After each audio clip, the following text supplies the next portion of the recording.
Let's clean my very messy work from home office. Don't be shy, come on in.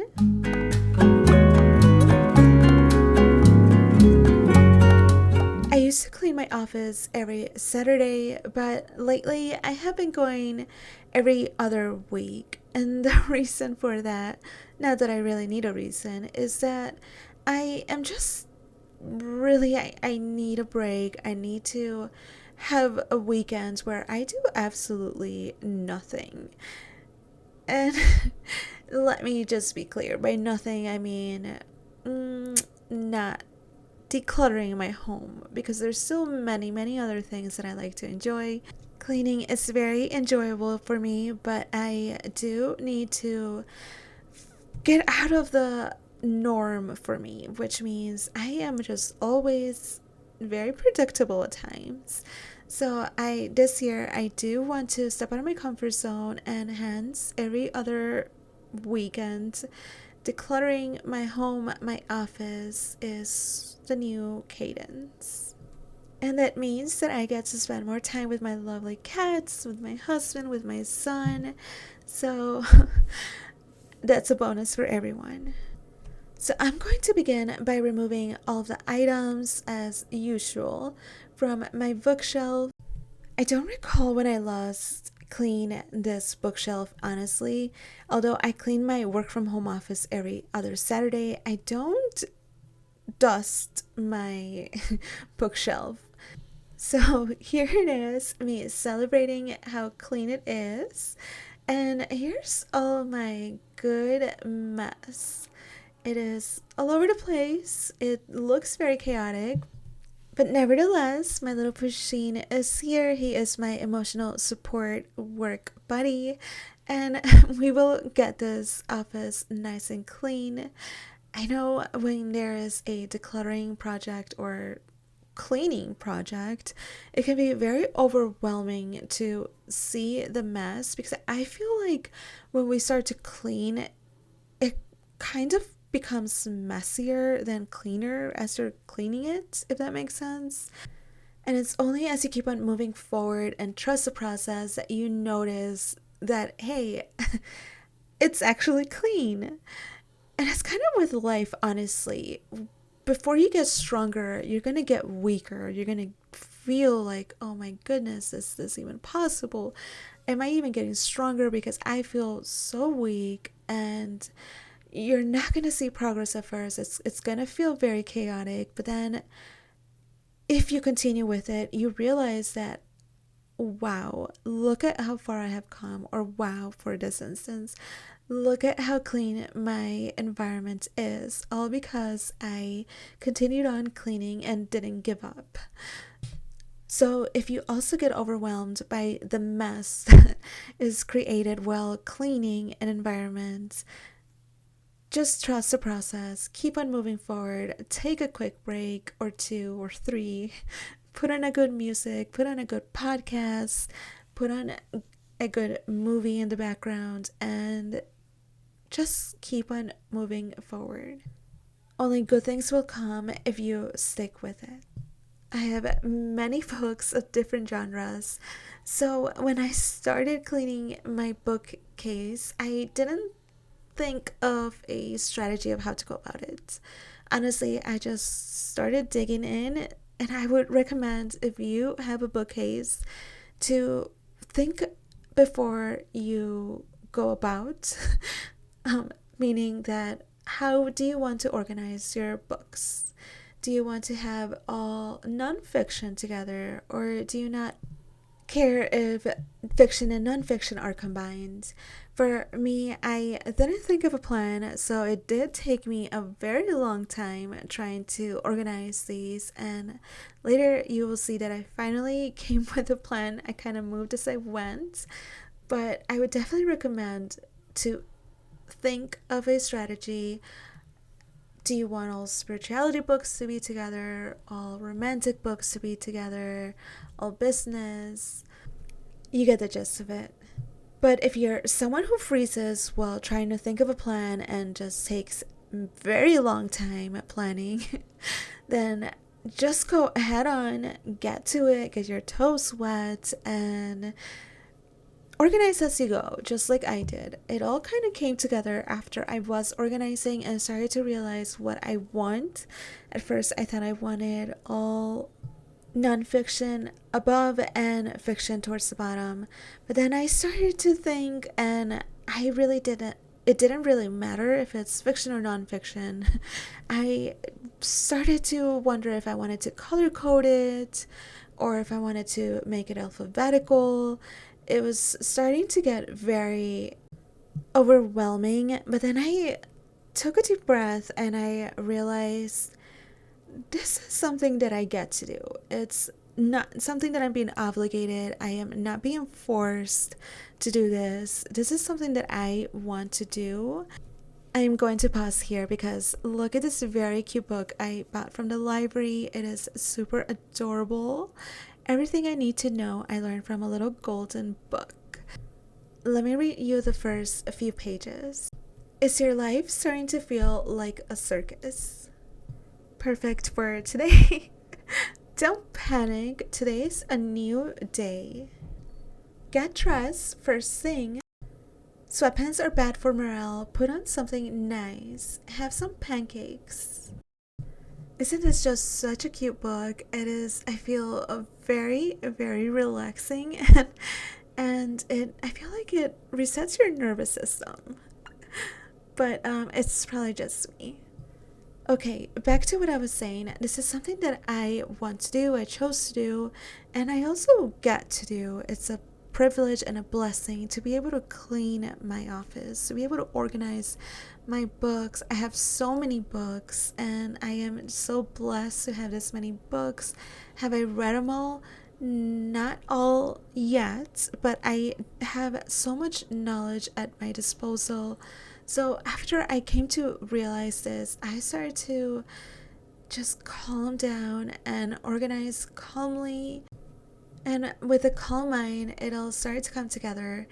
I decided to organize this section of my bookshelf by finance, business, science, all of those books that provide you great insight and knowledge. Just as a side note, I have purchased most of my books from my local library. They have a sale here where it's all hard books are $1 and all paperback are 50 cents, I believe. And I may be actually inflating the price. I think it's like in the cents for the hard book, and for the paperback, it's like 25 cents. But I haven't been to the library in a while. But I'm pretty sure it's pretty affordable, which I love, and I have found many great books there. So I am super grateful to have one, found this library, and two, to have access to such very affordable books. So, just a tip there, if you also want to grow your library book collection, check out your local library and see if they sell any books. Ask the librarian, look at their website for all you introverts. Or, I believe the thrift shop also has very affordable books, although I have gotten most of my books from the library. I believe I do recall that the thrift shop also has very affordable books. Aside from organizing my library by topics, I also decided to organize it from largest to smallest. Now, this isn't perfect fitting, but I did try my best, and hopefully I did size it properly. Now, I will be seeing this every single day because I do work from my office, which is here, and this bookcase is right in front of my desk. So if I do notice that there is a mismatch, you best believe that I am going to fix it immediately. Now I'm moving on to the section below. This section is going to be all of my very fun books which provide entertainment, also known as nonfiction. Want to remind you that I didn't organize by fiction and nonfiction. Instead, I decided to organize by topics. And as I mentioned, this is going to be all of my fun books for entertainment. And when I say for entertainment, ooh, do some of these books provide entertainment? I didn't know that some of these books were actually very rated R. For instance, that Cowboy Cookie Challenge, the pink one by Lori Weldy or Wild. I don't know how to pronounce the author's name, but the pink one towards the bottom right, that book, oh my goodness. There are very, very um how do I describe it? There are very interesting scenes where this very, and I'm saying very a lot because at this point I'm kind of blushing. But it's about a girl who is entering a cookie challenge and she meets a cowboy. This cowboy knows how to bake and he ends up teaching the girl, the woman, I should say, the woman how to bake. And they end up building this beautiful bonds with one another, and while baking they fall in love, and there's other things going on. While the cookies are baking, they are having fun. So that's my form of giving you a sneak peek of what goes on there. But there, it is very descriptive, let's just say, of specific scenes, and I was like blushing throughout while reading it because I was like, I'm just being innocent here, reading a book. Nothing to see here. So you get the gist of it. These are very fun books and very interesting. Now, I am also going to size these, meaning that I want the largest to be closest to the left and towards the right, the smallest. This just helps me feel like it's much more clean and less chaotic. Although I'm sure if I did by color coded, it would be very, very pleasing to my eye. But for now, this is the style that I am going for. All right, now my last shelf. Okay, maybe not the last, the second to last shelf. It's going to be all of my spirituality books. These are all of the books that provide you wisdom, and it's not towards a specific religion or towards a specific practice. It's just more towards spirituality in general. So there's all types of books found here. And I am looking to grow this section, my spirituality section, because I just realized that I don't have many books on this section. So please, if you have found a book that provided you wisdom and changed your life, hook me up. Please let me know because I am looking to grow my collection, as I mentioned, and I would love to read the book that you recommend. Now for the last shelf. This is going to be my college years books and all of my journals. I did borrow many of my books because I was a college student. Of course, I didn't have money then. But these two books I did purchase with my own dear money, and I am glad because this reminds me what I did to accomplish my career and where I started.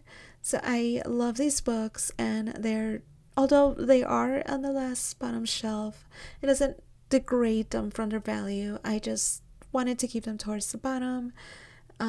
Also, my first shelf towards the top, my second to first shelf is already packed. I love books that provide you much knowledge, so here it just made sense. I've also added some of my drawing books and, as I mentioned, all of my journals. Now, here is my pencil collections and notepads, sticky notes. I have not dusted this area, and because these have always pretty much resided towards the bottom, they are super dusty and crusty, as you can tell. I have 9 cats, as I mentioned, so you get an idea of how messy and dusty my shelves can get, especially with going 2 to 3 or 4 weeks without dusting them. Okay, it was at this moment that I realized I was not going to declutter this box. There's way too many pencils. I do not want to spend the time decluttering this. So I'm just gonna close that for now and pretend it's not there. I'm joking, of course. I'm going to buy a cuter aesthetic box and transfer them later, but for now, it will do. So let's move on to my desk. My beautiful, beautiful desk. This desk has been passed down from generations until it finally reached me. I'm joking, of course. It has been passed down though. It is a hand me down, and it was given to me by my brother many years back. I don't even recall how long ago, but it was certainly a very, very long time ago. And I haven't seen a reason to purchase another desk, honestly. Just as I haven't seen a reason to replace those headphones, and they are in dire need of replacement. But I do plan on replacing it soon. I have been looking around, and my son made it very known to me that it's actually yellowing, this desk. So I think it's time for a replacement. I don't know which one. I want something that's very large so that I have a lot of space for my cats to cuddle in it while I am working. Also, I want to be able to extend my arms around it. I want to be able to eat in my desk and just live by my desk. Okay, maybe not live, but I do want to be I have a lot of space on my desk. So if you have any recommendations on desks, please let me know. I am searching at Amazon, and the prices are fairly good, but I don't know how the quality will be. So please let me know if you recommend a specific desk, something that is large, there's a lot of space, it's aesthetically pleasing, and the price is reasonable with really good quality. I recently purchased this very cute machine, and it is my emotional support plushie, and it's so cute and reminds me to not take it so seriously, to live a little while I'm working, and to enjoy the process. So I do love my little machine. Now, this plant, I don't know how to care for it, sadly. It is dying. I have maybe overwatered it, underwatered it. I don't know. I placed it by a window. It's just not happy. So if you know how to take care of this plant, please, please, please, please tell me how, because my poor baby needs to be brought back to life. As I mentioned, I've tried many things already, and I just don't know. Maybe I transplanted her too early, or her pot's too big. I don't know. I am trying my best, and I hope I'm not damaging her more by removing all of the dead leaves. So hopefully you have some tips for me. If not, I will continue to modify things until I find something that works for her. The good news is that I am almost done here. I am just now sweeping the floor, cleaning up all the little crusties that have compiled. If you're looking for motivation to clean your office, your work from home office, or just your workspace in general, definitely go and do it. I know I sound like a broken record because I always say that it's going to be worth it, but yes, it will be worth it, of course. I just want to remind you during those hard times when you're like, I don't know if I want to finish this, or there's too much to even start. I want to remind you that you are blessed and lucky to have a workspace. Cleaning your environment is something that you are doing for yourself. It is honestly a self care routine. And although it's something that doesn't need to be done every single day or every single week, it is certainly an area where you should try to maintain it as clean as possible, especially if you're going to be working in that environment, because a messy environment equals a messy mind. And as we saw earlier while I was cleaning my bookshelves, it wasn't until I took a deep breath, calmed my nervous system down, and I realized, hey, this is a blessing to be doing this. It is a privilege, and it is something that I want to do and have been wanting to do for a while, that I got clarity. So if you are looking to clean your office but you feel a bit overwhelmed, I encourage you to look at it in a different perspective. It is something that you get to do, and you are very lucky to have a workspace to clean because it is your environment. So get out there, clean your workstation, your work from home office, your office, get it done, and let me know how you feel afterwards, because it is certainly a very, very good feeling to come to into the next day and realize that you cleaned your office the prior day or the day off, and now you can focus on nothing but solving world problems. Okay, maybe not the world problems, but you can go back to work in a clear mind, of course. Thank you so much for watching, and I am so grateful for you and for spending the time with me. I wish you a happy cleaning session. From my Pusheen and I to you.